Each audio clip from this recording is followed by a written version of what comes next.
Irmãos, nós vamos começar então aqui o nosso estudo. Convido você a acompanhar comigo. Eu tenho colocado os textos bíblicos aqui na, na tela, né? Para quem porventura estiver acompanhando e não tiver Bíblia, mas o ideal é sempre que você, sempre que possível, né, pegue a sua Bíblia, os textos lidos, né, os textos citados aqui, vocês possam abrir, acompanhar conosco.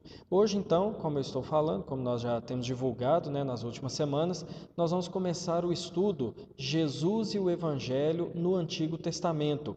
E esse estudo, só voltando aqui para mostrar para os irmãos, esse estudo é baseado nesse livro aqui, um livro do D.A. Carson, Donald Carson. Ele é um teólogo canadense, ele não é pastor, ele se dedica tão somente à área do ensino. Ele é canadense, mas reside nos Estados Unidos, e ele fez uma coletânea de artigos. Ele organizou esse livro, mas nem todos os artigos são dele. Então, o Carson fez esse livro, né, As Escrituras dão testemunho de mim. É o título, Jesus e o Evangelho no Antigo Testamento, subtítulo. Sugiro, quem quiser, né, quem tiver interesse, adquirir o livro pelo site da editora Vida Nova ou pelo site da Amazon. É um livro excelente para nosso crescimento e para o nosso aprendizado. Então, nós vamos fazer o estudo baseado nesse livro. E hoje, o nosso estudo de hoje não está presente nesse livro, porque nós vamos fazer uma introdução ao Antigo Testamento e a sua relação com o Novo Testamento, e a partir da próxima semana nós usaremos o livro como base. Não faremos necessariamente uma exposição total e completa do livro. Usaremos como base, mas acrescentaremos aquilo que for útil a nós, interessante ao nosso aprendizado. Como eu fiz no estudo da semana passada. Eu usei o livro do R6 Pro como base, mas nós vamos aí acrescentando aquilo que é útil para nós, deixando talvez de lado alguma coisa que não seja tão importante para a nossa realidade hoje. Então, a nossa intenção hoje é essa, falar sobre Jesus e o Evangelho a partir do Antigo Testamento. Então, nós vamos começar o nosso estudo. E eu gostaria de começar o nosso estudo, irmãos, com uma parte introdutória, dizendo, né, que a nossa série de estudos vai começar aí, Jesus e o Evangelho no Antigo Testamento, e falando do objetivo. Qual é o nosso objetivo ao estudarmos essas coisas, tratarmos desse assunto? O nosso objetivo é auxiliar a leitura, a interpretação e a aplicação do texto do Antigo Testamento na vida cristã. Logo no início, nós veremos que não é uma tarefa tão simples assim. Às vezes a nossa leitura, e eu não estou querendo dizer aqui, irmãos, por favor, não me entenda mal, que para nós lermos a Bíblia e sermos abençoados pela Bíblia, nós precisamos de técnicas, de estudo teológico, de qualquer outra coisa que nós naturalmente não tenhamos. Não é isso que eu estou querendo dizer. Mas o que eu estou querendo dizer, e que todos nós que já lemos a Bíblia, talvez vamos concordar, é que a Bíblia não é tão simples assim de entender como um outro livro. Existem narrativas, existem passagens que nós conseguimos entender, tanto o significado quanto a significância. A significância é aquilo que ela importa para nós hoje. Então eu leio as bem-aventuranças, o significado é o que aquelas palavras estão querendo dizer. A significância é o que aquilo significa para mim, aquilo que a Bíblia está me ensinando. Então alguns textos são fáceis de nós entendermos, mas existem tantos outros textos que não são de tão fácil compreensão assim para nós. Então, eu não estou querendo dizer que nós precisamos de técnica para entender a Bíblia e nem que precisamos ser teólogos para sermos abençoados e edificados pela palavra de Deus, mas eu estou querendo propor que nós caminhemos um pouco mais para aprendermos mais e fazermos assim um uso ainda melhor das Escrituras. Né? Nós temos um celular, ele pode ter um monte de função, mas se nós soubermos apenas discar, nós vamos perder muitas funções que ele tem. Quanto mais aprendermos a usar o celular, mais vamos tirar proveito dele. A leitura da Bíblia, mais ou menos assim.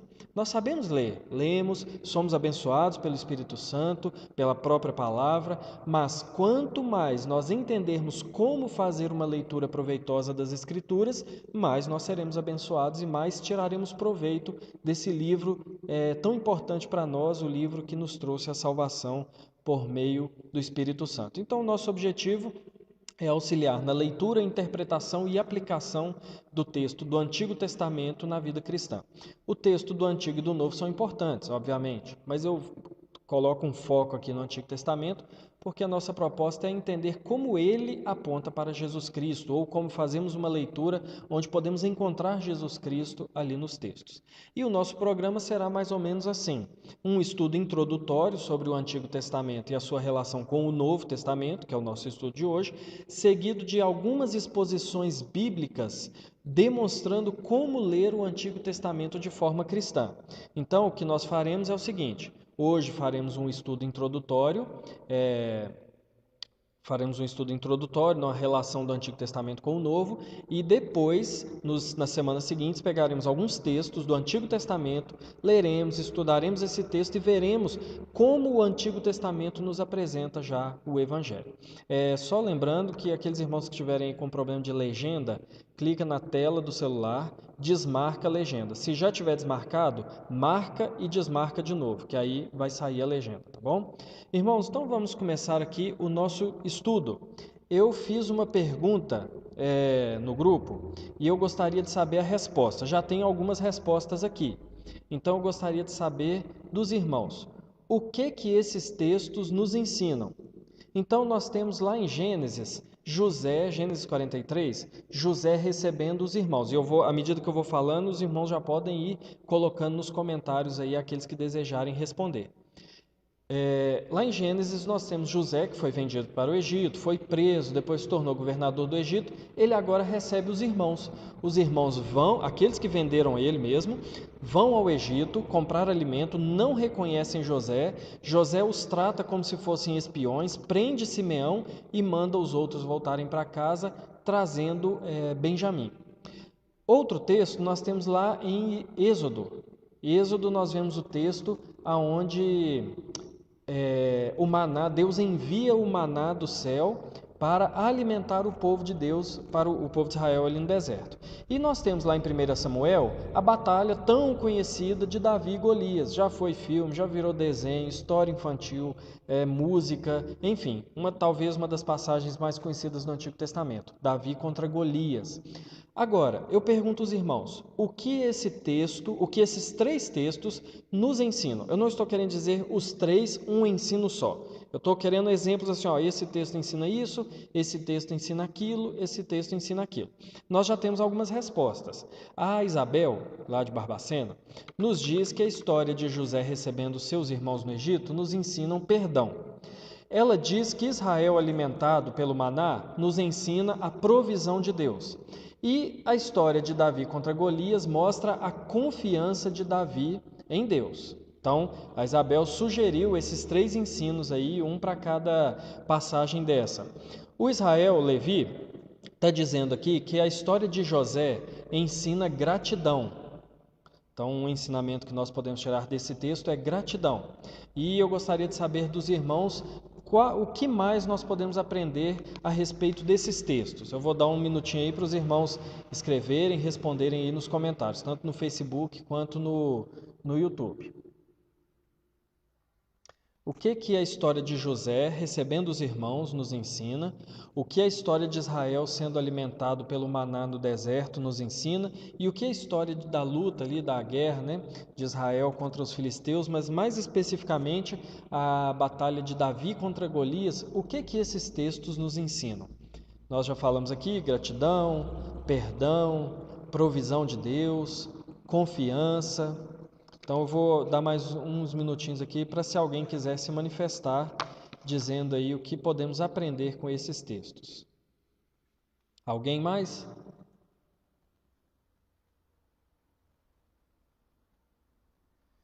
Os irmãos estão tímidos hoje? Ninguém quer opinar mais não? Vai ficar só Israel e a Isabel? A Mônica disse que com o maná ela aprende a depender diariamente de Deus. A Anisete diz que a história de José mostra o propósito de Deus na vida dele. O Israel diz que maná parece ingratidão porque eles murmuram depois. O tarô está dizendo que José figura a Jesus, o maná nos mostra Cristo como pão e a batalha de Davi contra Golias nos lembra a vitória final de Cristo. O tarô só coloca aí como que a história de José nos prefigura Cristo. A Fran está dizendo que a batalha de Davi nos mostra fé. O Anderson também está colocando aqui fé. A Aparecida está colocando que ensina humildade e dependência de Deus. O que mais? Vamos aí. O que mais que os irmãos acham que essas três passagens muito conhecidas nos ensinam?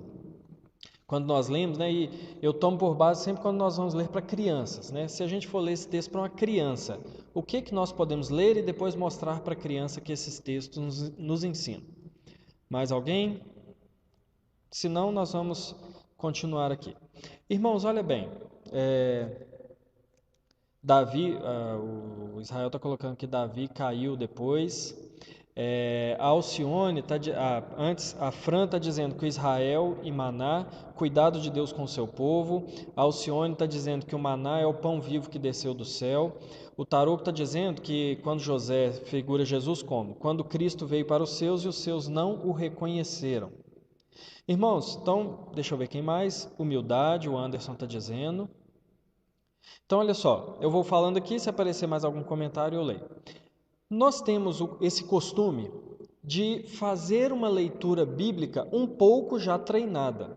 Nós já conhecemos, aliás, é um grande desafio para nós que lemos a Bíblia sempre e conhecemos as histórias sempre, porque nós vamos conhecer uma história já conhecendo o final. Então, é diferente ouvir a história de José pela primeira vez e é diferente ouvir a história de José já tendo conhecimento do fato. Nós temos esse hábito de já ir para a interpretação de um texto com a solução pronta. Então, por exemplo, algumas coisas, eu vou citar alguns exemplos que os irmãos deram aqui, irmãos, mas de maneira alguma eu estou querendo classificar como certo e errado. Nós estamos aqui aprendendo, então algumas coisas nos ajudam a aprender um pouco mais. Então, olha bem, na história de Davi e Golias, se nós pegarmos ali 1 Samuel, eu me esqueci agora qual capítulo que é, eu mandei no grupo lá. Alguns falam assim, confiança em Deus, fé. Tá, a primeira coisa que eu gostaria de dizer, naquele texto ali, existe a palavra confiança? Existe a palavra fé? Eu estou pensando na perícope da batalha, da guerra de Davi e Golias. Olha bem, irmãos, todos nós sabemos que Davi confiava em Deus. Todos nós sabemos que Davi tinha fé em Deus. Mas uma coisa que nós precisamos aprender ao interpretar um texto é ver o que o texto está falando.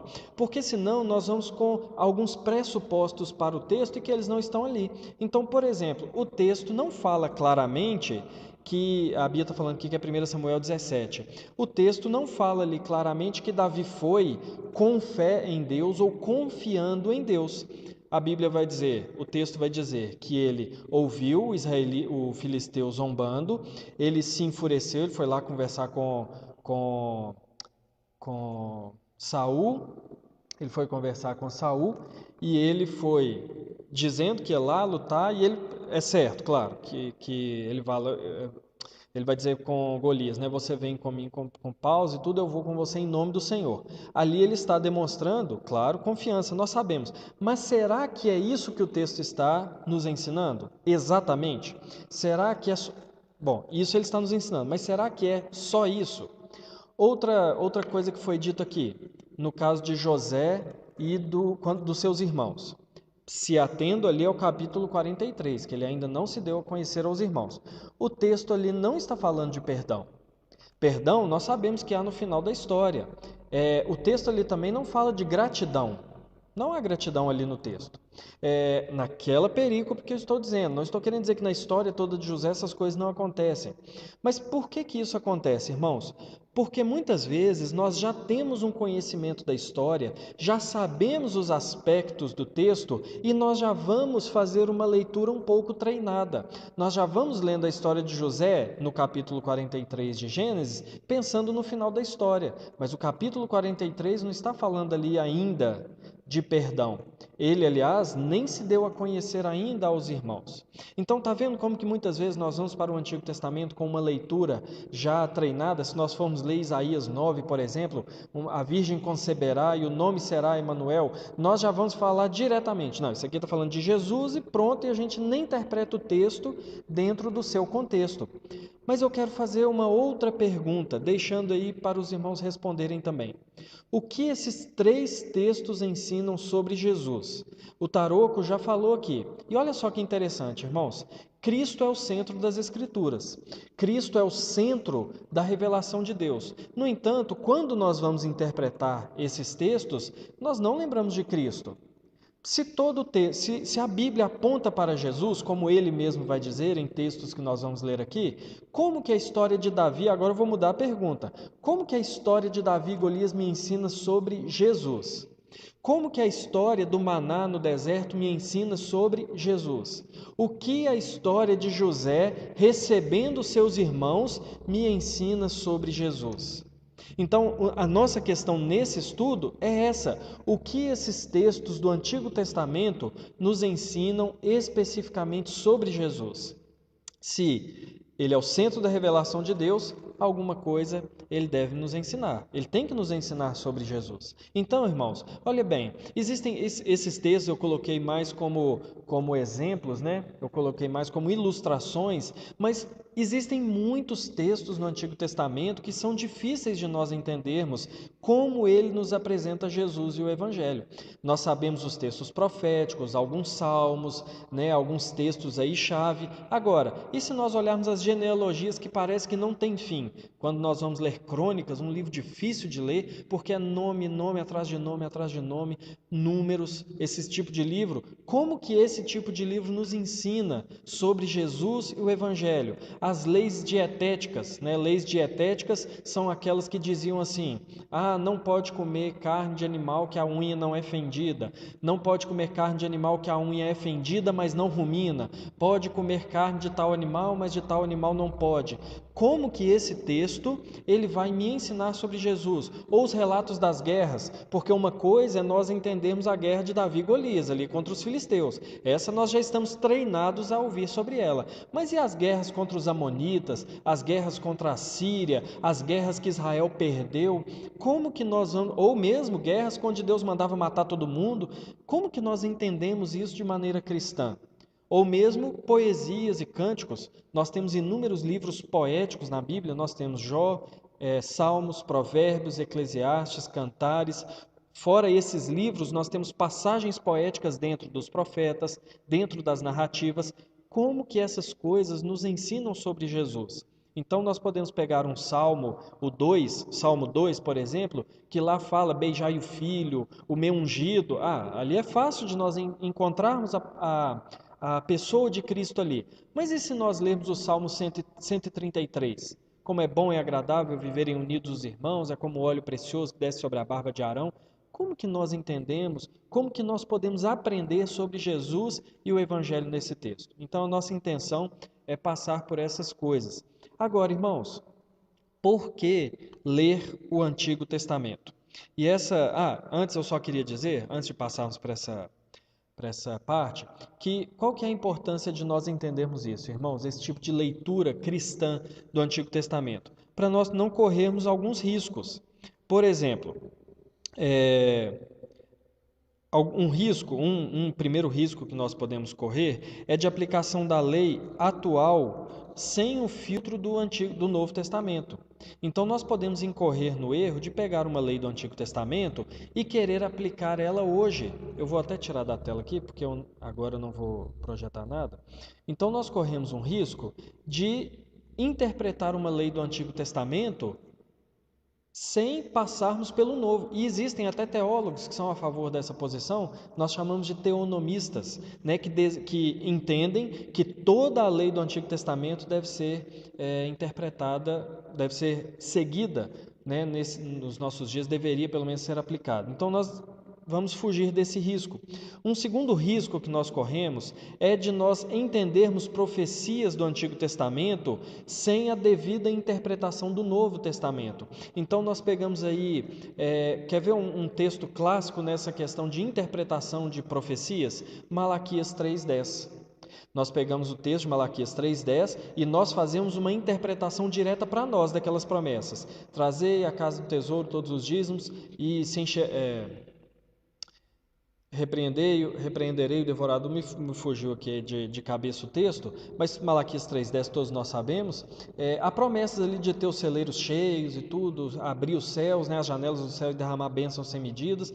Ok, eu não estou dizendo que essa bênção não vem sobre nós, mas nós costumamos fazer uma aplicação direta para nós, como se para essa bênção Jesus Cristo e o seu ministério não fizessem nenhuma diferença para nós. Então é necessário não corrermos esse risco, sem contar o risco de alguma aplicação pessoal que não deveria necessariamente ser entendida de maneira pessoal ou de maneira literal. Então, às vezes, nós olhamos algumas coisas em Daniel, por exemplo, e nós vemos muitas imagens, muitas figuras, até fantásticas em Daniel, e nós, se não fizermos a correta interpretação desse texto do Antigo Testamento, nós vamos fazer uma aplicação na nossa vida de maneira incorreta. Então, irmãos, entender o Antigo Testamento é fundamental, principalmente porque é muito diferente o Novo Testamento do Antigo Testamento.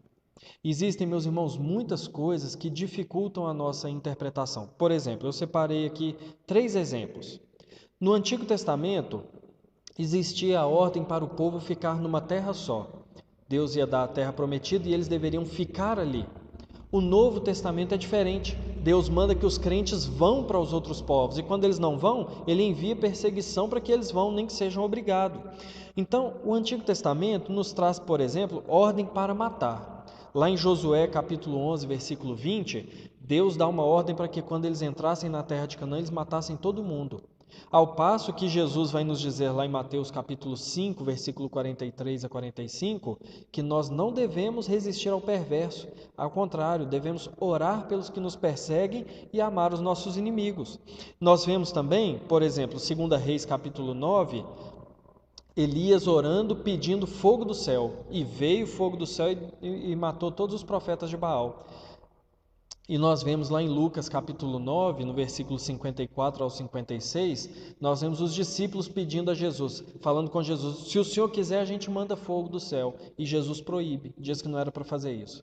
Então, são essas coisas que nós vamos pegar e às vezes fica difícil para nós, complica um pouco a interpretação do Antigo Testamento. Então, nós vamos, por que, só caminhando o nosso slide aqui, por que ler o Antigo Testamento? Eu gostaria de propor três propostas, do porquê que nós devemos ler o Antigo Testamento. Primeiro, porque é a palavra de Deus. O Antigo Testamento, irmãos, é palavra de Deus, tão inspirado por Deus quanto o Novo Testamento. É claro que a amplitude da revelação é diferente. Aquilo que Deus revelou em um e em outro é diferente, porque a revelação de Deus ela é progressiva, mas os 2 testamentos, Novo e Antigo, são palavra de Deus, úteis para a salvação, úteis para nos ensinar sobre Deus e sobre Cristo e sobre o Espírito. Então, devemos ler o Antigo Testamento e não desprezá-lo, como alguns na história da igreja fizeram, porque ele é palavra de Deus também. Em segundo lugar, devemos ler o Antigo Testamento, irmãos, porque ele é o pano de fundo para o desenvolvimento do Novo Testamento. Sem o Antigo Testamento, nós não compreendemos várias coisas do Novo Testamento, vários palavreados, várias situações, vários cumprimentos de promessa. Então, se nós não tivermos um bom conhecimento do Antigo Testamento, muitas coisas do Novo Testamento não vão fazer sentido para nós. O Tarot está dizendo que nós precisamos ler o Antigo Testamento com aplicações na pessoa de Cristo. E quando Cristo aparece no próprio AT, com as aparições, através do anjo do Senhor, como ele aparece em forma corpórea antes da encarnação? Peraí, é uma pergunta, né? Nós precisamos ler o Antigo Testamento com aplicações na pessoa de Cristo, ok. E quando Cristo aparece no próprio AT, com as aparições teofânicas através do anjo do Senhor, como ele aparece em forma corpórea antes da encarnação? Ali, Tarok, nós temos que saber que Deus ele não é refém da forma corpórea, né? da encarnação para se manifestar. Quando nós entendemos a aparição da segunda pessoa da Trindade no Antigo Testamento, nós costumamos usar o termo que é o Cristo pré-encarnado. Ele ainda não se tornou homem, ele ainda não faz parte da raça humana, mas ele está assumindo momentaneamente uma forma corpórea, como anjos fizeram, para levar uma mensagem, para fazer alguma coisa, ensinar alguma coisa, dar alguma revelação. Então, Cristo, antes da sua encarnação mesmo, do seu nascimento, ele não tinha corpo, não fazia parte ainda da sua essência histórica, né, ter corpo. Depois que ele encarna na pessoa de Jesus e se torna homem, ele não deixa mais de ser homem, mas isso só a partir da encarnação. Antes da criação, nós costumamos dizer ali no Antigo Testamento que é o Cristo pré-encarnado, a segunda pessoa da Trindade. E por que isso, irmãos? Porque é a segunda pessoa da Trindade que tem o contato, que apresenta, que revela Deus para o homem. Então, não é Deus Pai que aparece no Antigo Testamento em forma corpórea, em teofanias. Ali nós entendemos que é a segunda pessoa da Trindade que está aparecendo ali. Então, irmãos, voltando aqui, nós precisamos ler o Antigo Testamento porque é o pano de fundo para o Novo Testamento e porque é útil para a compreensão do Novo Testamento. Então, por exemplo, várias coisas do Novo Testamento nós só entendemos de maneira profunda porque temos o Antigo Testamento. Pecado, o conceito de pecado. O Novo Testamento está explicando o pecado ali para os gentios, mas nós lemos o conceito de pecado desde o Antigo Testamento, desde Gênesis, o conceito de juízo, o conceito de graça, o conceito de salvação, que é basicamente o Evangelho, né? Pecado, juízo, graça e salvação. Nós encontramos isso fundamentado no Antigo Testamento e ele é muito útil para nós entendermos o Novo. Então, o Novo vai falar de cordeiro, o Novo vai falar de sacrifício, o Novo Testamento vai falar de libação, o Novo Testamento vai falar de templo, o Novo Testamento vai falar de terra prometida, de reino de Deus. São coisas que nós só podemos compreender de maneira mais profunda por causa do Antigo Testamento, porque ele nos ensina essas coisas. Então, nós precisamos ler o Antigo Testamento para aprender sobre o Novo, ou interpretar melhor, conhecer melhor o Novo. Mas essa leitura deve ser uma leitura cristã. Eu trouxe uma citação aqui de um autor que chama Graham Goldsworth. Ele diz o seguinte: se um judeu ou muçulmano gostarem de um sermão pregado no Antigo Testamento, a mensagem e o ensino deste sermão estão errados. Interessante isso, né, irmãos? Por quê? Tanto o povo judeu quanto o povo islâmico, eles aceitam o Antigo Testamento. Eles creem no Antigo Testamento, eles fazem uso do Antigo Testamento. Então, pode correr de eu fazer um sermão, vou pregar no Antigo Testamento, e eu fazer um sermão em algum salmo, fazer um sermão em alguma passagem do Antigo Testamento, que o judeu vai falar assim: nossa, adorei esse sermão, foi bem fiel ao texto. E talvez um muçulmano pode falar assim: nossa, eu gostei do que ele falou de Abraão, achei muito bom o que ele falou de Davi, gostei desse sermão. Se isso acontecer, o sermão está completamente errado. Não é um sermão cristão. Por quê? Porque não apareceu a pessoa de Cristo. Porque se aparecer a pessoa de Cristo, tanto judeu quanto muçulmano vão discordar do sermão, vão jogar o sermão no lixo. E é isso que deve acontecer, porque a pessoa de Cristo é que está sendo revelada ali no Antigo Testamento. Aparecido está fazendo uma pergunta bem difícil, tanto que eu não vou responder agora, viu, Aparecido? Aparecido está perguntando se no caso de Jacó ter lutado com o anjo, se então ali era Jesus. Esse texto, pelo menos para mim, é um texto de difícil interpretação. Ainda não me debrucei sobre esse texto para entender, então eu não vou me arriscar aqui em dizer se ali era Jesus ou não. Alguns vão dizer que sim, alguns vão dizer que não, eu não vou responder. Não é que eu vou ficar em cima do muro, é porque eu não sei. Então, carece de melhor estudo esse texto e nós trazemos esse estudo depois, então, essa resposta depois. Então, irmãos, vamos passar para o nosso primeiro tópico: características do Antigo Testamento. O Antigo Testamento, como eu já falei, é palavra de Deus tanto quanto o Novo, só que há muitas diferenças entre essas duas partes das Escrituras, o Antigo Testamento e o Novo. Porém, as características, né, dele, são duas características, desculpa, irmãos, que nós vemos nos dois, algumas coisas de continuidade e algumas coisas de descontinuidade. O que eu quero dizer com isso é o seguinte: Antigo Testamento e Novo Testamento são palavra de Deus, os dois, inspirados por Deus. No entanto, existem coisas diferentes nos dois. Existem coisas que continuam um no outro, mas existem coisas que foram rompidas e não prosseguem um no outro. Então, quando nós falamos assim, testamento, Antigo Testamento, Novo Testamento, essa palavra significa aliança, pacto. Quando nós vemos essa palavra, nós entendemos aquilo que tem continuidade de um para o outro, ainda que de formas diferentes, mas existe. Por quê? Porque sempre existe uma aliança de Deus com o seu povo.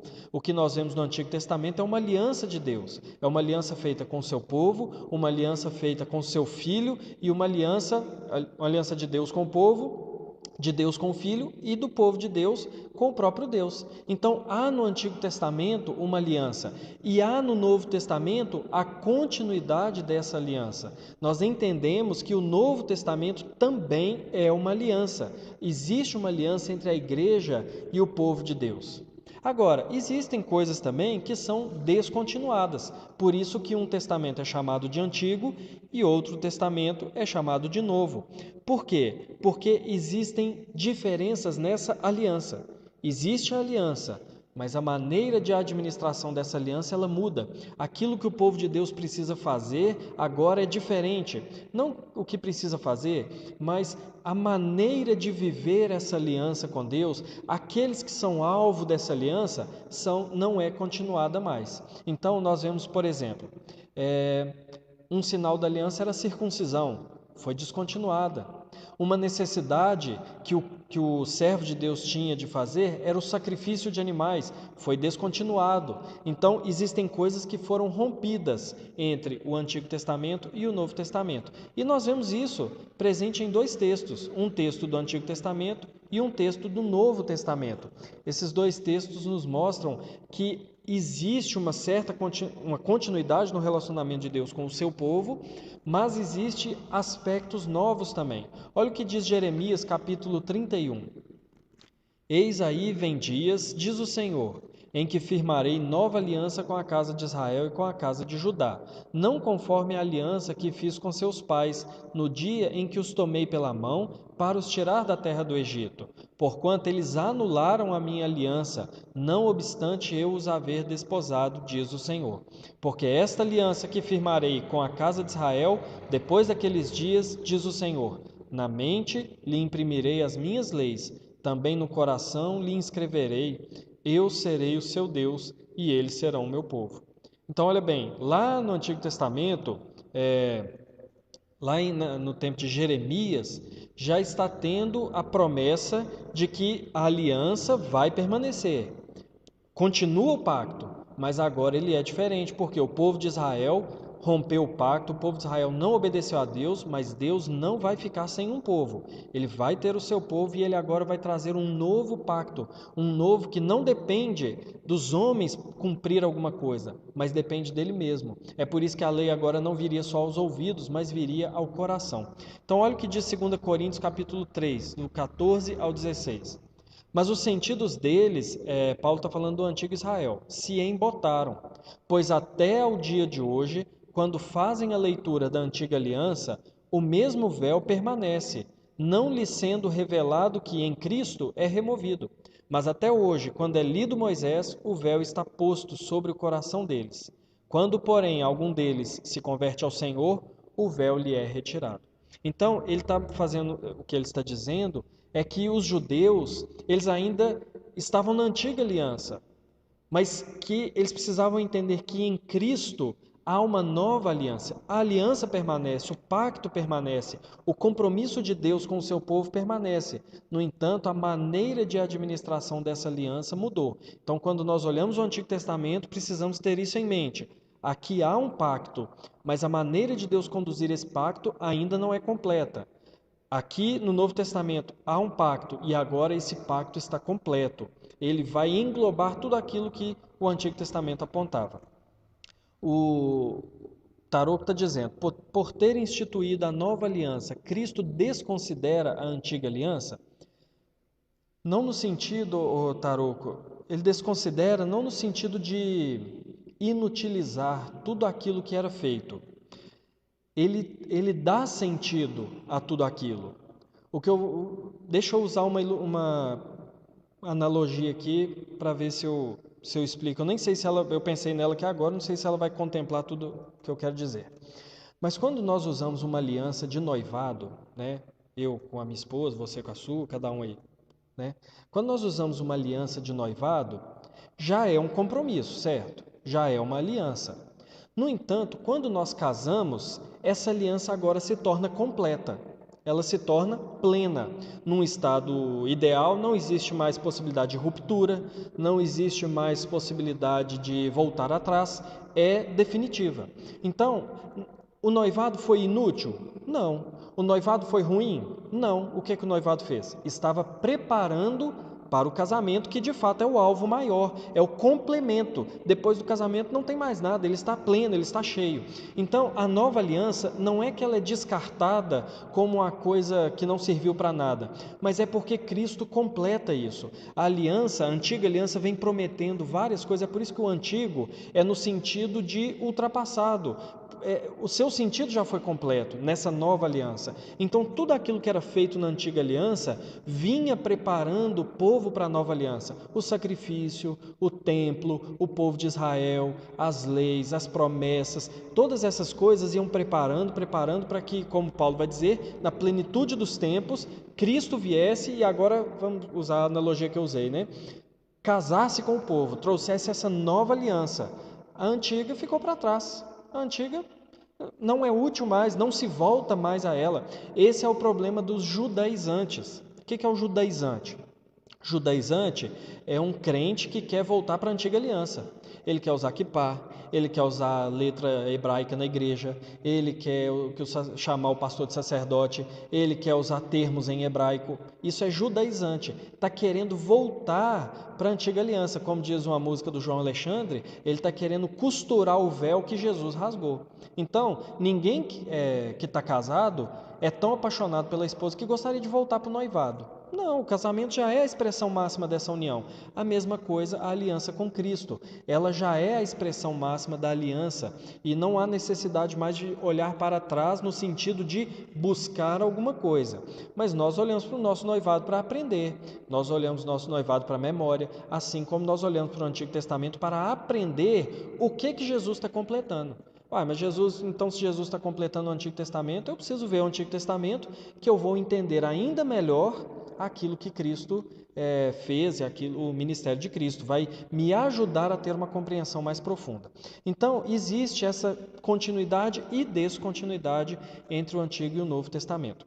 E eu gostaria de trazer aqui para nós alguns aspectos do Antigo Testamento, que às vezes nós não sabemos ou acabamos esquecendo.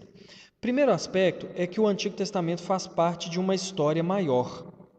O Antigo Testamento, ele não é uma história totalmente separada do Novo e nem o Novo totalmente separado do Antigo. Os dois testamentos fazem parte de uma história só que nós chamamos da história da salvação. Então, é por isso que é importante ler os dois testamentos, conhecer a Bíblia toda, porque essas duas partes formam uma só história. Irmãos, se nós olharmos Gênesis, nos primeiros capítulos de Gênesis já vai ter promessa a respeito do Messias, mas se nós olharmos os primeiros versículos de Gênesis, nós vamos ver que como é que eu posso dizer? Se olharmos só para os primeiros versículos de Gênesis, nós vamos ver Deus fazendo algo. Mas se nós olharmos os primeiros versículos de Gênesis com João, os primeiros versículos do Evangelho de João, nós vamos ver que Cristo já está lá nos primeiros versículos, no início de todas as coisas. Então, o Antigo Testamento faz parte de uma história maior, que é a história da salvação. É por isso que nós não podemos fazer aquela divisão que foi comum na história da igreja há algum tempo, de o Antigo Testamento é a época da lei e o Novo Testamento é a época da graça. Negativo. A lei existe nos dois testamentos, na aliança. A graça existe nas duas alianças. Nós somos salvos pela graça, nós que vivemos na nova aliança. Mas Abraão foi chamado por Deus pela graça também. Abraão era um ímpio. Aliás, dizem algumas teorias que Abraão era um sacerdote da religião pagã dele. Dizem, não é Bíblia. Suposição. E Deus foi lá e chamou ele. Entendeu? Não é que ele estava buscando a Deus, foi pela graça. Ele não foi salvo ou foi abençoado por Deus porque ele era obediente à lei. ele foi salvo e abençoado por Deus porque ele creu em Deus, é o que Paulo vai dizer em Romanos. Então, lei e graça estão sempre presentes, não há essa divisão, o antigo é a época da lei, o novo é a época da graça. Então, os dois testamentos, eles fazem parte de uma história maior. Outra coisa é que o Antigo Testamento ensina realidades temporais e visíveis que são muito úteis para nós aprendermos as coisas do Novo Testamento. Então, eu vou dar alguns exemplos aqui. Por exemplo, deixa eu pegar aqui minhas anotações. Quando nós olhamos para Israel, o povo de Israel, Paulo, lá em Romanos, ele vai começar falando de Israel enquanto país e depois vai falar de Israel sendo igreja. Por quê? Porque essa realidade visual do Antigo Testamento, ele vai se completar de maneira espiritual no Novo. No Antigo Testamento, o povo de Deus era visual. Você podia olhar e falar assim, olha, ó, aquele é israelita, mas a igreja agora ela é espiritual. O sinal da aliança com Deus era visual, era a circuncisão. Hoje o sinal é espiritual, é o batismo. Então, quando nós vemos a habitação de Deus no meio do povo, a maneira onde ele se manifestava, era o templo, era visual, era temporal. Mas nós vemos que na nova aliança é algo espiritual, não é algo palpável. Então, várias coisas que nós podemos olhar para o Antigo Testamento e ver essas realidades que são temporais, essas realidades são físicas, elas continuam existindo, mas de maneira espiritual. Então, se nós falarmos assim, hoje não existe mais na relação do homem com Deus sacrifício. Existe sim. Não existe mais sacrifício de animais, não existe mais sangue derramado, mas entre nós e Deus está sempre o sacrifício de Cristo. Só não é feito mais vezes porque ele é perfeito, foi feito de uma vez por todas, mas aquilo que era necessário no Antigo Testamento continua sendo necessário. Precisava do sacerdote para interceder pelo povo. Hoje precisa também. Só que o nosso sacerdote é Cristo. Ele continua diante do Pai intercedendo por nós. Tinha o profeta que ensinava ao povo a lei de Deus, mas nós continuamos precisando do profeta. E eu não estou falando do pastor, eu estou falando do Espírito de Cristo, que por meio da palavra nos instrui. Então, quando nós observamos o Antigo Testamento, nós vamos ver realidades palpáveis, realidades visíveis e temporais que continuam valendo, só que agora no Novo Testamento elas têm uma realidade espiritual. Paulo mesmo vai dizer que não é a circuncisão da carne que é importante agora, mas a circuncisão do coração. Por quê? Porque continua tendo aliança, continua tendo o sinal da aliança, mas o sinal agora é espiritual. A Mauricéia está perguntando se é pecado comer... Ô Mauricéia, é pecado comer chouriço ou sangue cozido de galinha? Irmãos, a Mauricéia está perguntando se é pecado comer sangue, né, no geral aí. Irmãos, olha bem, eu vou deixar um texto para os irmãos pensarem aí, avaliarem. Alguns vão dizer que não tem problema comer sangue. Eu já fui dessa opinião. Não tem problema, porque agora as leis dietéticas mudaram, as leis dietéticas estão lá no Antigo Testamento, não é que eu estou falando? Beleza. Mas lá em Atos, não me lembro agora o capítulo, há uma discussão entre os apóstolos. Alguns que estavam pregando entre os judeus, Paulo, né, pregando entre os gentios, e começa a haver uma discussão porque os judeus que convertiam queriam que os gentios que convertiam seguissem as leis judaicas, do sábado, das comidas, das roupas, das cerimônias, várias coisas. Então há uma divisão ali, e eles vão falar assim, olha, o que nós vamos fazer? Vai colocar esse jugo sobre os gentios ou não? Qual é a decisão dos apóstolos nesse primeiro concílio ali em Jerusalém? Eles falam para os gentios evitarem duas coisas. Então, essas duas coisas estão em paralelo. Relações sexuais ilícitas e comer o sangue. Então, eu tenho um pouco de dificuldade de falar que não tem problema. Porque se alguém me mostrar esse texto, falar assim, mas aqui, eles foram proibidos de comer sangue e também das relações sexuais ilícitas. Será que se eu fizer uma coisa, eu não estou dizendo que a outra também é permitida?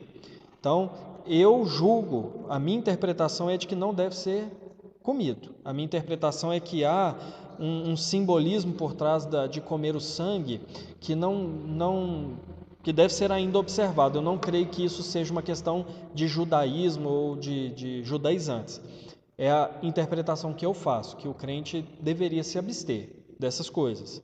Mas não é também, eu estou dando essa explicação, mas não é simples assim não, porque é mais um texto que vários autores vão divergir. Eu vou anotar esse texto junto com a pergunta parecida, que semana que vem a gente tenta dirimir aí essas questões, trazendo outras ideias, né, de outros teólogos. O Taroco está dizendo que só conseguiu compreender o sacrifício de Cristo em sua totalidade devido aos sacrifícios realizados no Antigo Testamento. E isso depois de 6 anos de igreja. É interessante isso, Tarouco, porque às vezes a gente despreza fácil o Antigo Testamento, né? Só que a gente esquece que o Antigo Testamento é que está dando base para o Novo. Então Paulo vai dizer assim, se eu não me engano em Timóteo, não, Filipenses, a minha vida está sendo oferecida em libação. O que é libação? Se nós tivermos só o Novo Testamento, nós não vamos saber o que é libação. Mas por causa do Novo Testamento, do Antigo Testamento, nós sabemos o que é libação. Então João Batista viu Jesus passar e falou assim: eis o Cordeiro de Deus. Nós já estamos com a cabeça treinada para saber o que é Cordeiro, mas se nós não tivermos o Antigo Testamento, nós não sabemos de que Cordeiro ele está falando. Jesus está celebrando a Páscoa. Sem o Antigo Testamento a gente não sabe o que é, porque no Novo Testamento não há uma explicação detalhada do que é a Páscoa. Hebreus então, Hebreus vai falar de tantas coisas que se nós não tivermos o Antigo Testamento, nós não vamos compreender. Então é fundamental entender que o Antigo Testamento nos ensina muito, prepara a nossa mente para aprendermos sobre o Novo Testamento. Então, existem essas coisas, né? Por exemplo, os ofícios, né? Profeta, sacerdote e rei ensinavam sobre uma realidade que Cristo viria cumprir, algumas continuidades, né? A igreja de Israel, que eu já falei, circuncisão e batismo, Páscoa e ceia, existem essas coisas. E fora isso, existem alguns padrões que unem o Antigo Testamento e o Novo. Alguns padrões são muito interessantes, irmãos. Olha bem, nós tivemos alguns encontros em poços de água. No Antigo Testamento, nós temos alguns encontros interessantes. O servo de Abraão encontra com Rebeca no poço. E depois Jacó encontra com Raquel. Olha que interessante. Jesus encontra com a mulher samaritana no poço de Jacó. Será que é por acaso? Eu creio que não. Eu creio que exista um simbolismo por trás disso que a Bíblia está nos mostrando quando coloca essas coisas próximas. Então, por exemplo, a lei foi dada no monte e Jesus agora interpreta a lei de maneira correta no monte, sabendo que quem entregou a lei foi o próprio Jesus, o legislador, né? Então, olha bem, existem padrões que continuam, que ligam uma coisa à outra. Hoje mesmo eu estava lendo um autor que ele dizia assim que olhando para o Antigo Testamento nós vemos Israel com 12 filhos e nós olhamos para o Novo e vemos Jesus adotando para si 12 filhos. Desses 12 do Antigo Testamento saiu a nação de Israel e desses 12 do Novo Testamento nasce a igreja. Então são muitas coisas, muitos padrões, muitas coisas. É um texto que eu acho muito interessante, que passa batido às vezes. Jesus fala assim para Pedro, né? Se eu não me engano é Pedro, pergunta: quantas vezes nós devemos perdoar? Até 7 vezes? E Jesus fala assim: não, até 70 vezes 7. Aí a gente pensa assim, tá, legal, né? A gente fica fazendo conta, 490, então Jesus está querendo dizer com isso que é um número infinito, não sei o quê. Nada disso. Jesus está fazendo um comparativo com Gênesis, quando Lameque fala assim: a vingança é tomada até 7 vezes, mas por Lameque, que era um padrão de impiedade, vai ser tomado até 70 vezes 7. Não está por acaso esses dois números, há uma ligação ali entre esses números. Quando nós vemos os 3 dias, quantas vezes aparece 3 dias? Só para dar um exemplo que o próprio Jesus usou, Jonas ficou 3 dias na barriga do peixe, 3 dias Jesus ficou sepultado.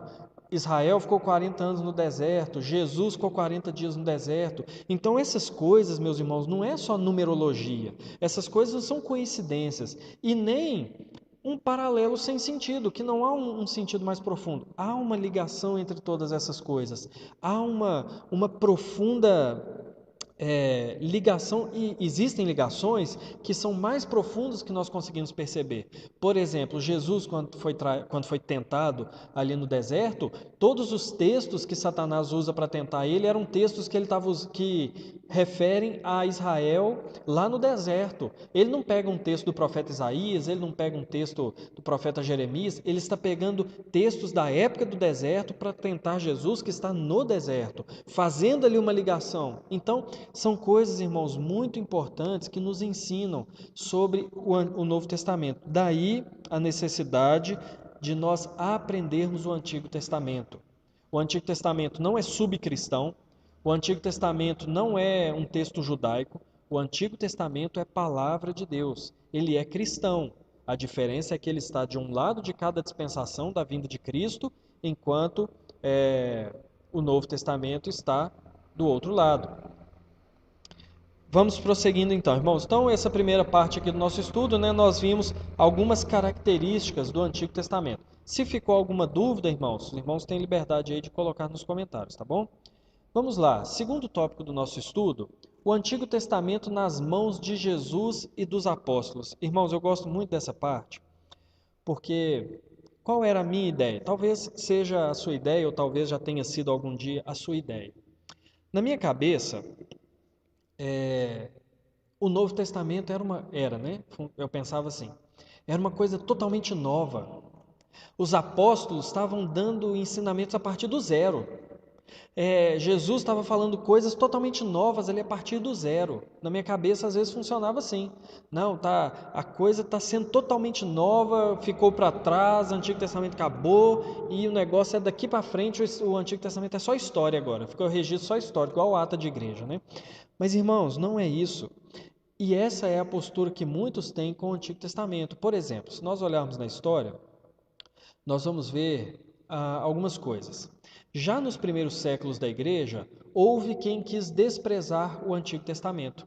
Havia um sujeito no meio da igreja cristã que criou uma heresia, ele chamava Marcião, e ele dizia que o Antigo Testamento era outro Deus, era um Deus mau, um Deus cruel, e que não se deveria levar em consideração o Antigo Testamento. E ele desprezou o Antigo Testamento, uma heresia que foi muito perigosa na igreja cristã, na igreja primitiva. Nós tivemos depois, a igreja permaneceu com o Antigo Testamento e essa heresia, na verdade, ajudou a igreja a fortalecer o seu cânon, a buscar ali a ideia de fato do que era de fato a palavra de Deus.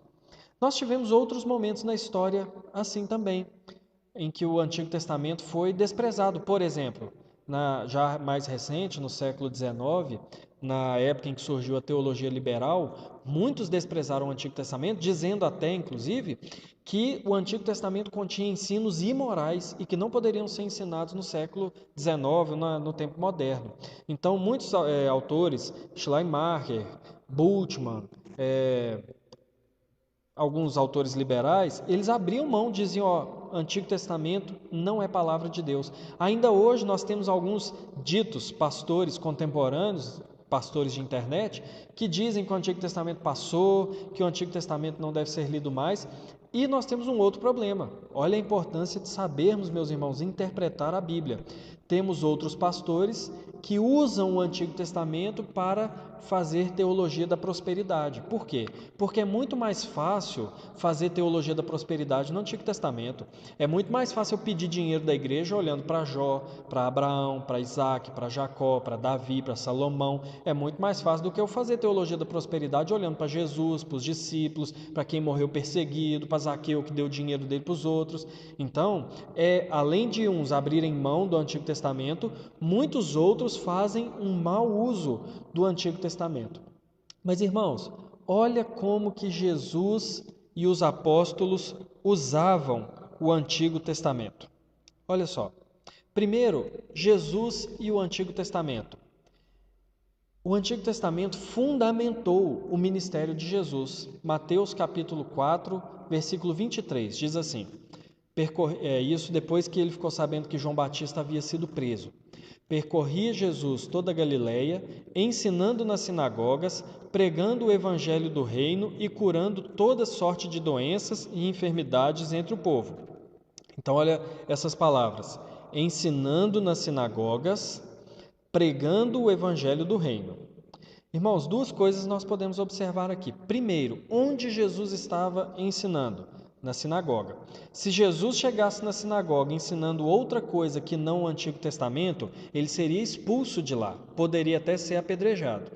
Então, o que Jesus ensina na sinagoga é o Antigo Testamento.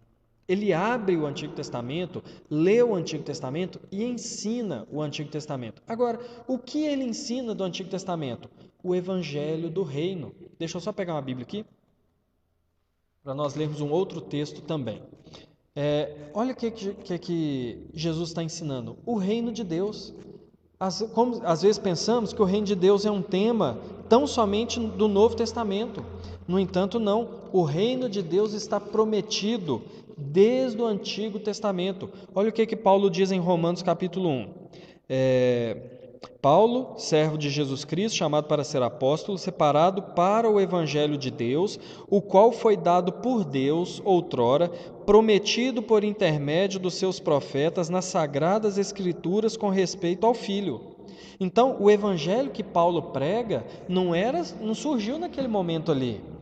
Ele havia sido prometido desde o Antigo Testamento, aliás, principalmente pelo Antigo Testamento. Então, a maneira como Jesus trata o Antigo Testamento é como palavra de Deus. Ele abre, ele ensina o Antigo Testamento, ele prega o Evangelho do Reino, a vinda do Reino, não é que Jesus falava? Arrependei-vos, pois está próximo o Reino de Deus. Esse Reino de Deus, ele está sendo pregado baseado no Antigo Testamento. Se Jesus fazia isso, nós temos condições também de olhar para o Antigo Testamento e enxergar o Evangelho ali. Aparecida está dizendo que teve um período de 400 anos de silêncio no Antigo Testamento. Como foi preservada a doutrina? Interessante a pergunta, Aparecida. O último livro escrito foi Malaquias, e há aí um período, aproximadamente 400 anos, até que o Novo Testamento começou a ser escrito. Esse período, a preservação da doutrina, de uma maneira ampla, dizendo num sentido bem amplo, foi Deus que preservou. Nós confiamos na Bíblia, que ela é a palavra de Deus, é pela fé, porque nós cremos que Deus, pela sua soberania e pelo seu poder, preservou o texto bíblico até hoje. Mas humanamente falando, nós podemos dizer que o Antigo Testamento, o judeu, ele tinha um apreço muito grande pela palavra de Deus. Ele via naquele livro uma santidade muito grande. Então, os copistas, eles tinham muito cuidado ao fazer as cópias e eles tinham muito zelo pela palavra. Então, o próprio povo judeu, por esse zelo, preservou o Antigo Testamento para que chegasse até na igreja primitiva. Em grande parte, o que a igreja primitiva, tanto Jesus quanto os apóstolos usavam, não era o Antigo Testamento em hebraico. Muitas vezes, na maioria das vezes, usavam a Septuaginta, que era o Antigo Testamento traduzido para o grego. Por isso que algumas citações do Antigo Testamento nem sempre são ipsis literis lá no Antigo Testamento.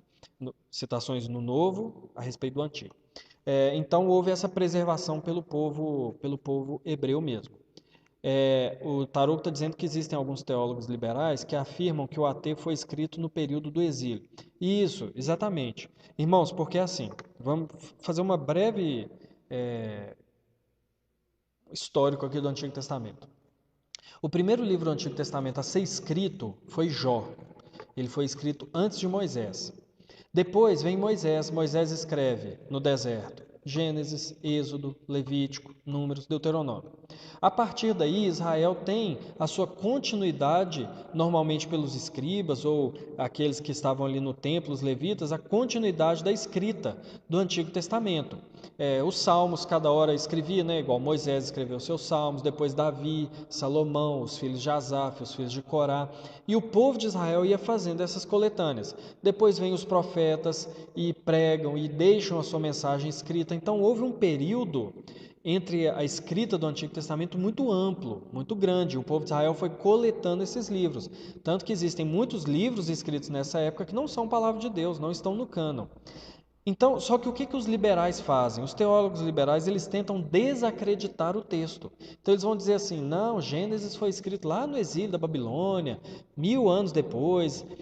Não, Malaquias foi escrito lá quase nos dias de Jesus. Por que eles fazem isso? Para desacreditar, e eles dizem que não é um relato inspirado por Deus. É tão somente o povo judeu escrevendo a sua história com as suas impressões, Então, vamos supor, se eu fosse escrever a história daqui de Barroso, eu ia escrever assim, Ah, não tinha nenhuma igreja mais respeitada do que a Presbiteriana Central de Barroso. Ela atraía multidões no seu início, era um prédio de 10 metros de altura, 20 de largura, não sei o quê. Mas vamos supor que isso não fosse verdade, vamos supor que isso fosse só a minha imaginação.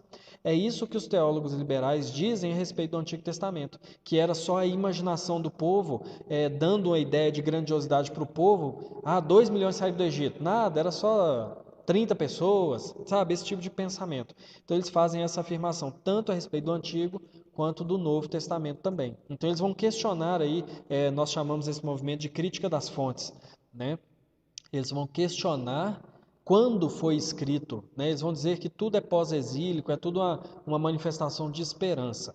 Mas nós não cremos assim, nós cremos que é a palavra de Deus escrita por quem a Bíblia diz que de fato foi escrita. Então Jesus fundamenta seu ministério no Antigo Testamento. Outra coisa, Jesus faz outros usos legítimos do Antigo Testamento. E Jesus não usa assim, é, mudando a ideia, mudando a interpretação. Não, ele usa legítimo, como palavra de Deus. Lucas 4 é quando ele está ali sendo tentado. O que ele diz no versículo 4, no versículo 8, no versículo 12 para Satanás? Está escrito, dito está. Ou seja, Jesus está citando o Antigo Testamento como palavra de Deus. É isso que ele está fazendo. Então, fazendo uso do Antigo Testamento. Ele vai dizer, lá quando ele vai na sinagoga, abre o rolo, né, em Isaías, lê o texto de Isaías, e ele vai dizer assim, Isaías 61, e ele vai dizer: Então passou Jesus a dizer-lhes: Hoje se cumpriu a escritura que acabais de ouvir. Lucas 4, 21. Então, olha só, Jesus pega o Antigo Testamento, ele não despreza o Antigo Testamento, mas agora ele começa a mostrar como deve ser interpretado o Antigo Testamento. Eu não vou olhar mais para Isaías falando assim, virá o renovo do Senhor, eu vou ficar com expectativa, poxa, quando será que virá o renovo do Senhor? Então, não, eu leio agora sabendo que o renovo do Senhor é Jesus. Então é isso que Jesus faz usando o Antigo Testamento. E um outro texto também é quando ele está conversando com os fariseus e ele diz assim: Examinais as Escrituras, porque julgais ter nelas a vida eterna. Então ele está fazendo primeiro uma crítica. Vocês estão aí, se eu fosse usar os nossos termos de hoje, né? Vocês estão aí folheando o Antigo Testamento, vocês estão julgando que aí vocês vão encontrar salvação.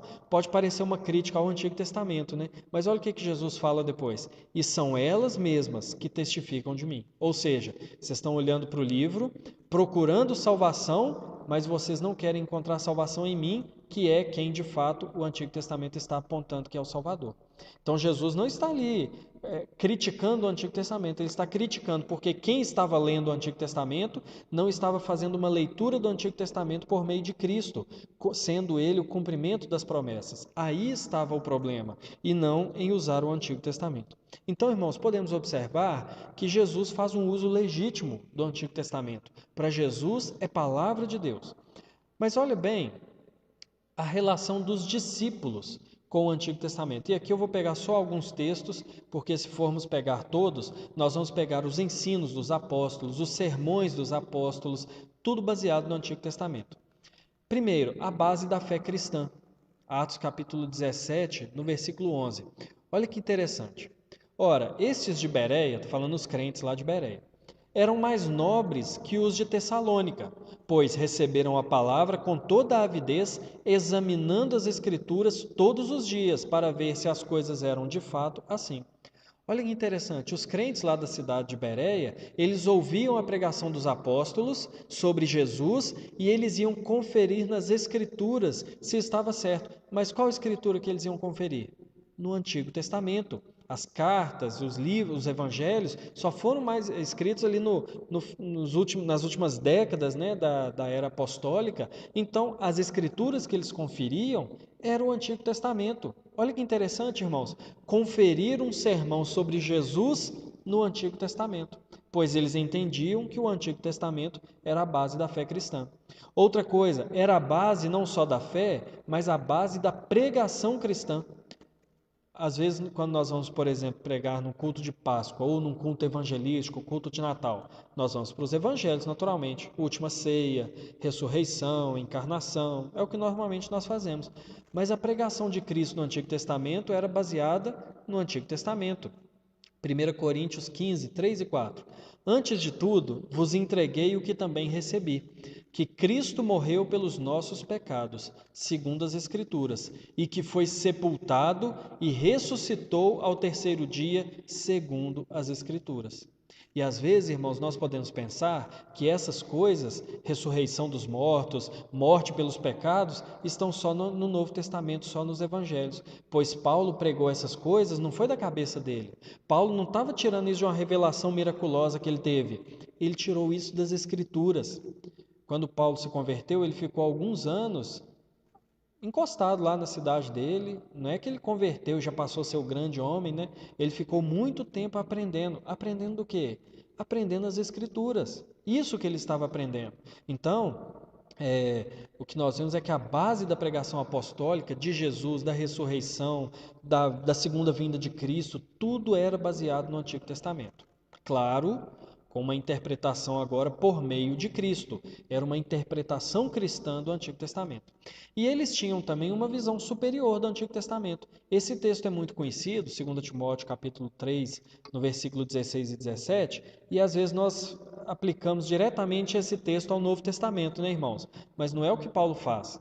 Toda a Escritura é inspirada por Deus e útil para o ensino, para a repreensão, para a correção, para a educação na justiça, a fim de que o homem de Deus seja perfeito e perfeitamente habilitado para toda boa obra. Olha que interessante. Toda a Escritura é inspirada e útil para fazer do homem de Deus perfeito em toda boa obra. Então, o que nós estamos vendo aqui não é Paulo falando do Novo Testamento. Ele está falando do Antigo Testamento, que é a Escritura de Deus e é inspirado por Deus e é útil para ensino, repreensão, correção e educação na justiça. Irmãos, se essa é a visão que o próprio Novo Testamento nos ensina a respeito do Antigo Testamento, é a visão que nós devemos ter também do Antigo Testamento. Só que não é simples, como eu falei no início lá do estudo, não é simples, não é simplesmente a gente olhar e ver, não, de fato, aqui está ensinando sobre ressurreição, aqui está ensinando sobre segunda vinda. Não, é necessário que nós tenhamos uma leitura do Antigo Testamento cristã. Contando uma experiência aqui para os irmãos, um dia eu fui pregar numa igreja, isso em 2017, eu fui pregar numa igreja, eu estava procurando campo, né? E aí os presbíteros estavam, isso o presbítero me contou depois do culto, né? Os presbíteros estavam me ouvindo pregar, e eu preguei no Salmo 15, um salmo que eu já até preguei aqui em Barroso também. O Salmo 15 vai falar assim, quem pode estar no templo do Senhor, habitar no Santo Monte, e vai falar quem faz isso, quem faz aquilo outro. Depois dá uma lida aí no Salmo 15. E eu comecei a pregar. Eu li o texto, expliquei ali o texto, o sermão, o tabernáculo, o que significava, o monte, o que significava, e fui falando. Tem que fazer isso, tem que fazer isso, tem que fazer isso. Não pode falar mal do irmão, não pode ser avarento, tem que ser verdadeiro de coração, não pode falar mentira. E fui falando, quem quer estar próximo de Deus tem que fazer isso, tem que fazer aquilo outro, porque é o que o Salmo está dizendo. O Salmo está dizendo, quem fizer tudo isso não será jamais abalado. É o que o Salmo está dizendo. Então, um ímpeto natural nosso é olhar para o Salmo e dizer, tá vendo? Você tem que fazer isso. Mas, meus irmãos, o que a Bíblia nos diz? Nós temos condições de obedecer a Deus de maneira perfeita? Nós temos condições de olhar e ver a lei e falar assim, não, eu vou ser irrepreensível na lei. Nós temos condições? Claro que não. Então quando eu estava chegando mais para o final do que parecia o final do sermão, o presbítero falou que ele pensou assim, nunca mais ele prega aqui. Porque eu não falei de Jesus hora nenhuma, não falei do Evangelho hora nenhuma, eu estava colocando um peso sobre as costas da igreja. Então depois eu falei, olha, nós não temos condições de fazer isso não. Esse salmo não é para nós. Nós não podemos estar diante de Deus. Quem cumpriu todas essas coisas aqui? Foi Jesus. Ele fez isso, ele fez aquilo outro. Então, ele conquistou o direito de estar diante de Deus. Mas o que a Bíblia nos diz? Que ele não vai sozinho, ele vai como representante do seu povo. Então, ele cumpre tudo aquilo, mas ele nos dá o direito de desfrutar dos benefícios. Então, tá vendo como que é diferente? Olhar para um salmo de maneira simplesmente moral, o que não precisa ser cristão para fazer, nós podemos olhar e ver o que ele está mandando a gente fazer. Mas nós precisamos olhar para esse salmo do ponto de vista de Cristo. Como que eu vou cumprir esse salmo, aquilo que está mandando, por meio de Cristo. Eu não tenho condição. Então é Cristo que cumpre por mim e eu sou beneficiário daquilo que Cristo fez. Só dando esse exemplo para nós entendermos o que é interpretar o Antigo Testamento de maneira cristã. É claro que não é todo texto que é simples. Tem texto aí que nós ficamos quebrando a cabeça para descobrir como fazer isso, mas é a maneira que nós.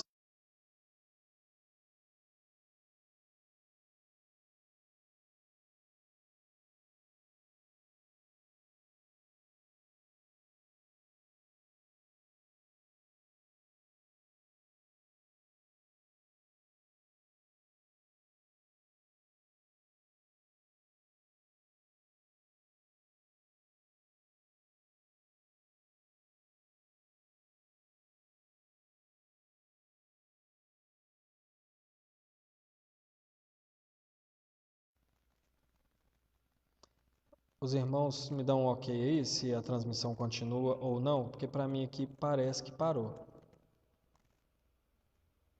Alguém pode me dar um ok aí no Facebook, no YouTube? Como está a transmissão?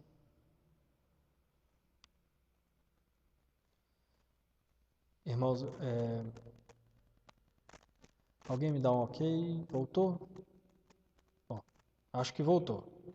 Parou, mas acho que voltou, né? Voltou. Beleza. Então, irmãos, beleza, voltou. Então é o seguinte, uma última coisa que eu gostaria de dizer, nós já estamos chegando ao final aqui, então se alguém tiver mais alguma pergunta, alguma opinião, pode ir colocando aí, nós já estamos caminhando para o final.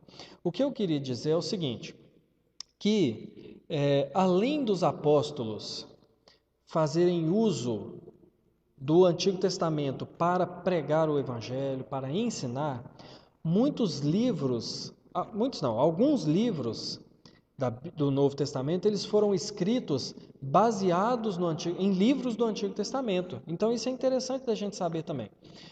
Por exemplo, se eu for escrever uma carta para um amigo meu, e esse amigo meu eu quiser escrever uma carta falando do Evangelho para ele. O que é mais seguro? Eu escrever de cabeça, ou eu pegar o livro de Romanos, ler e escrever algumas coisas, interpretar ali o que Paulo está dizendo em Romanos, escrever a carta. É muito mais seguro, não é? De ser fiel à palavra. Então, alguns livros do Novo Testamento, do Novo Testamento, eles têm essa relação direta com livros do Antigo Testamento. Por exemplo, eu tenho alguns exemplos para nós aqui. Apocalipse. A base de Apocalipse é Daniel. A gente fica vendo Apocalipse assim, besta, chifre, cabeça, língua, olho, pé de bronze, não sei o quê, cara de leão, cara de não sei o quê. Nós vemos essas coisas em Apocalipse e a gente fica assim, nossa, que visão muito doida de João. Mas, meus irmãos, essa é a linguagem de Daniel. João teve a visão, sim, mas o que João está vendo na visão que Deus dá a ele é algumas coisas que estão em Daniel também. Então, João não escreveu tudo da cabeça dele. Ele entendeu que aquilo que ele tem que relatar tem muitos paralelos com Daniel. Então, Apocalipse, se nós lermos principalmente da segunda metade do livro de Daniel, nós vamos ver muitas coisas paralelas em Apocalipse. Por isso que é sempre útil, antes de ler Apocalipse, ler o livro de Daniel. Outro livro que existe essa relação, aí já é uma relação suposta, não é confirmada, é a relação de Tiago com Jó. Falei isso terça-feira na nossa reunião de oração. O pastor Jonas Madureira, da Igreja Batista, tá para lançar um livro que fala de Jó, de Tiago, perdão. E ele entende que a base de Tiago ali é Jó, como se ele estivesse escrevendo, lendo Jó e escrevendo Tiago. Então há uma relação entre os dois livros ali. E nós podemos ver também uma ligação muito forte de Levítico com Hebreus. Então, parece, né, que há uma relação muito estreita entre algumas coisas de Hebreus e aquilo que está sendo explicado, Levítico com aquilo que está sendo explicado ali em Hebreus. Então, não é só a pregação, o ensino que está baseado no Antigo Testamento, mas livros às vezes estão baseados completamente no Antigo Testamento. Irmãos, nós estamos chegando ao final do estudo por causa da hora, mas eu teria mais um tópico aqui para nós passarmos, mas nós vamos fazer ele na semana que vem, não tem problema não.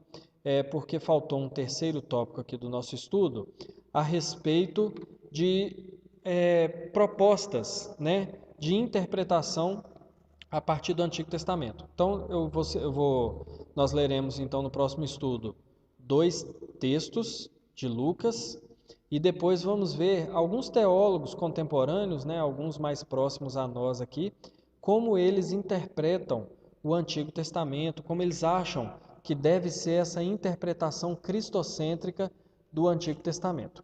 Tá bom? Então eu gostaria de saber dos irmãos se alguém tem alguma pergunta, algum questionamento mais que queira fazer antes de nós encerrarmos. Vou dar um tempinho aqui para quem porventura tiver alguma pergunta. Tomara que essa interrupção aí não tenha atrapalhado nada. Mas se alguém quiser algum comentário, às vezes eu falei alguma coisa que ficou em dúvida, às vezes eu falei rápido demais, às vezes eu usei algum termo que não ficou compreendido, os irmãos podem me falar aí. No próximo estudo, então, o que que nós fazemos? Eu vou continuar, vou encerrar essa terceira parte, esse terceiro tópico que faltou, e aí nós damos continuidade ao nosso estudo, né? Pegando aí textos do Antigo Testamento e aprendendo como nós podemos ler esses textos de maneira cristã, né? Por meio de Cristo. Nós vamos ver, irmãos, que muitas vezes nós podemos forçar a barra, ver em algum texto alguma coisa que não está lá. Isso era muito comum nos primeiros séculos da igreja, quando surgiu uma maneira de interpretar a Bíblia de maneira alegórica. Então eles olhavam para alguma coisa no Antigo Testamento, não estavam muito preocupado em interpretar aquilo de maneira histórica, mas de maneira alegórica. Então tem uma interpretação de, se eu não me engano, Orígenes, um pai da igreja. Orígenes fala assim, Adão dormiu, Deus abriu o lado, tirou a costela e deu uma esposa para ele. Isso está mostrando sobre Jesus, que na cruz teve o seu lado aberto para receber também a sua esposa, a igreja. Parece uma coisa bonita, né? Poética, né? Será que não tem uma ligação mesmo? Mas nós precisamos voltar para Gênesis e perguntar: essa é a intenção do autor? É assim que Moisés estava pensando nisso quando ele estava escrevendo? Ensinar sobre que o Messias teria o lado cortado e tal para ter esposa? Provavelmente não. Então não é uma interpretação legítima de fazer, por poética que seja, né? Então, irmãos, mais alguma pergunta da Aparecida? Qual pergunta? Passou uma pergunta aqui que eu não vi? Israel, se faltou aqui a pergunta, você escreve aí de novo, que eu não vi a... Qual pergunta você está fazendo referência à pergunta sobre Jacó lutando com o anjo? Se for, eu falei que eu vou trazer depois, que eu não vou afirmar com certeza sim ou não. Se for essa, né? Aí você me dá um ok. Irmão, se não tivermos mais perguntas, se tivermos, nós vamos responder. Se não tiver mais perguntas, nós vamos orar. Nós vamos encerrar assim o nosso estudo. O Tarugo está dizendo que Orígenes é o pai de pregações pentecostais de hoje. O Orígenes ele teve alguns pontos positivos na sua pregação. Só que Orígenes ele era muito alegórico, né? Então, o que é alegoria? É desprezar o sentido histórico do texto. Passagem do Mar Vermelho. Como que nós interpretamos o texto? Nós vamos lá e vemos o que aconteceu, ensinamos o que aconteceu e depois pegamos as aplicações legítimas, não posso forçar uma aplicação. Orígenes desprezava o conceito histórico e ia direto para aquilo que a mente dele achava que estava falando. Mas enquanto pai da igreja ele teve boas contribuições também. Na semana que vem eu posso citar, mas de fato não dá para ler e interpretar o texto bíblico como Orígenes fazia. Mas muitos foram contaminados por isso. Agostinho mesmo, algumas interpretações de Agostinho, ele pisa aí no alegorismo, né? Ele pisa numa interpretação que não é histórico-gramatical como é a nossa interpretação hoje. Mas semana que vem eu vou fazer o seguinte, eu trago um breve histórico da interpretação, desse movimento de interpretação das Escrituras, para a gente ambientar aí onde nós estamos e para a gente saber por que ele está errado e nós certos, né? Às vezes pode surgir a pergunta, por que ele estava errado e a gente certo? Então eu vou trazer a base de onde nós retiramos a nossa maneira de interpretar as Escrituras. O Israel dos 400 anos, eu já respondi, quando ela perguntou sobre os 400 anos de silêncio, em que a preservação foi por meio do povo judeu. Eles tinham muito apreço pela palavra de Deus e eles então lutavam para preservar tal qual estava escrito ali, até mesmo nas cópias, né? Foi um silêncio que Deus não quis trazer revelações, né? Por quê? Eu não sei, mas da vontade de Deus, né? Que houvesse essa lacuna. Irmãos, nós vamos orar então, eu agradeço a participação dos irmãos. Mais uma vez, se ficou alguma dúvida, alguma coisa, me fala, manda mensagem e nós vamos tentar resolver aí as questões. Faltou uma coisa, irmão, não podia ter faltado, não. Lembra das perguntas que eu fiz lá no início? Então, deixa eu mostrar aqui, só para...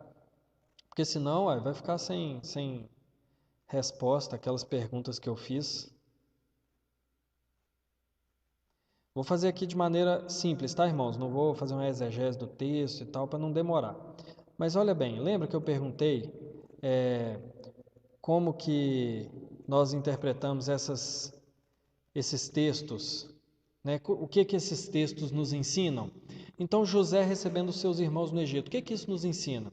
Se nós olharmos esse texto do ponto de vista do Evangelho, nós vamos ver que aquele que tinha poder para punir os seus irmãos, por terem pecado contra ele não pune. Ele demonstra ao mesmo tempo juízo e graça. José ali, ele tem poder, ele foi ofendido e José tem poder para punir. Então ele demonstra graça ao liberar os irmãos para levar comida. Mas ele demonstra também juízo, porque ele mantém um preso.